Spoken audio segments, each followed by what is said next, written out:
جب IMF نے ہمارے پہ بھی زور لگایا کہ یہ قیمتیں بڑھاؤ، عوام پہ خرچے کم کرو، ہم نے IMF کا پریشر برداشت کیا. اور یہ یاد رکھے، ہم وہ ملک ہیں جس نے پہلی دفعہ اس ملک کی تاریخ میں جو سب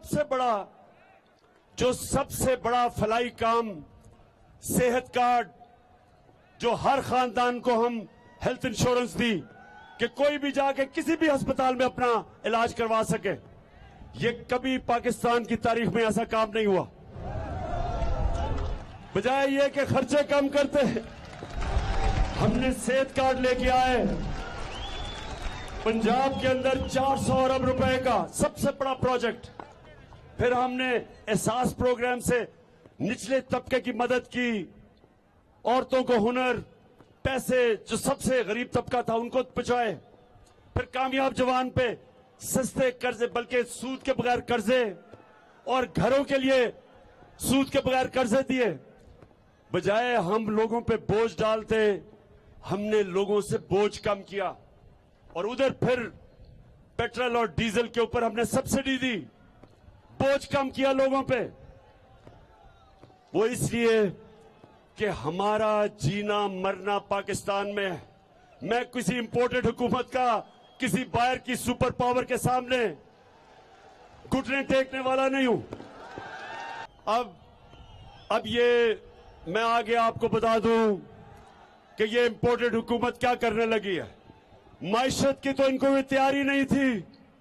بالکل تیاری کے بغیر یہ پہنچے اور وہ دیکھ ہی لیا معیشت کا حال. لیکن یہ کرنے کیا جا رہے ہیں، یہ ذرا ساری قوم کے سامنے، کیونکہ میں نے اپنا لائے عمل بھی دوں گا آخر میں، ساری قوم سمجھ لے کہ یہ کیا کرنے جا رہے ہیں. سب سے پہلے اپنے کرپشن کے کیسز ختم کرنے جا رہے ہیں. نیب کو ختم کرنے جا رہے ہیں، جدھر اربوں روپے کے ان کے اوپر کرپشن کے کیسز وہ ختم ہو جائیں گے. شریف خاندان پہ 40 ارب روپے کے کرپشن کے کیس ہیں. آصف زرداری کے اوپر اومنی گروپ کے فیک اکاؤنٹس کے کیسز پڑے ہیں، سب معاف ہو جائیں گے. سب کو NRO مل جائے گا. وہ جو ابھی ترکی میں چیری بلاسم بوٹ پالش، ادھر ابھی ترکی گیا ہوا تھا، تو صدر اردوغان کے کھانے پہ اس نے اپنے بیٹے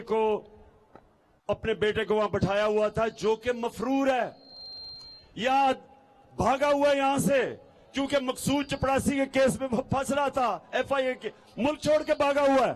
اس کو اس نے انگلینڈ سے بلایا.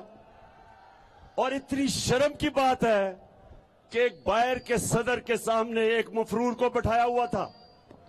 مفرور، یہ یاد رکھیں، کوئی بھی مفرور کسی بھی شہری کے سامنے جائے تو وہ اس کو حوالت میں لے سکتا ہے. آپ کو پتا ہونا چاہیے کہ وہ اس کو اریسٹ کر سکتا ہے. تو وہ وہاں صدر کے ساتھ بیٹھا تھا. اور اس سے کیا ثابت ہوتا ہے کہ یہ جب سے چور آئے ہیں، اس ملک کی اخلاقیات بھی تباہ. یہ مذاق اڑا رہے ہیں پاکستان کے انصاف کے نظام کا، سارے کیسز ختم کروا رہے ہیں. اور پاکستان کا انصاف کا نظام صرف وہ ہو جائے گا جدھر چھوٹا چور جیلوں میں جائے گا اور بڑے بڑے ڈاکو بڑے بڑے ایوانوں میں بیٹھیں گے.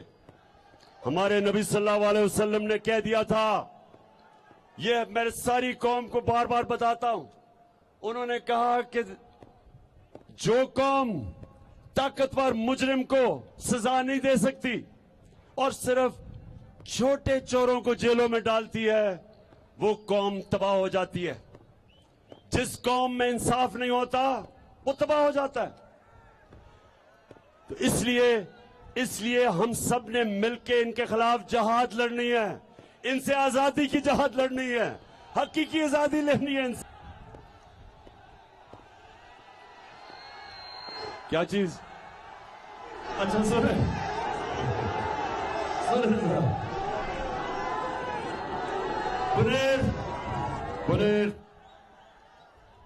سنیں ذرا. انہوں نے سب سے پہلے میں نے آپ کو بتایا، انہوں نے کرپشن کیس ختم کرنے آئے اس لیے تھے. نمبر 2، انہوں نے الیکشن کے اندر دھاندلی کر کے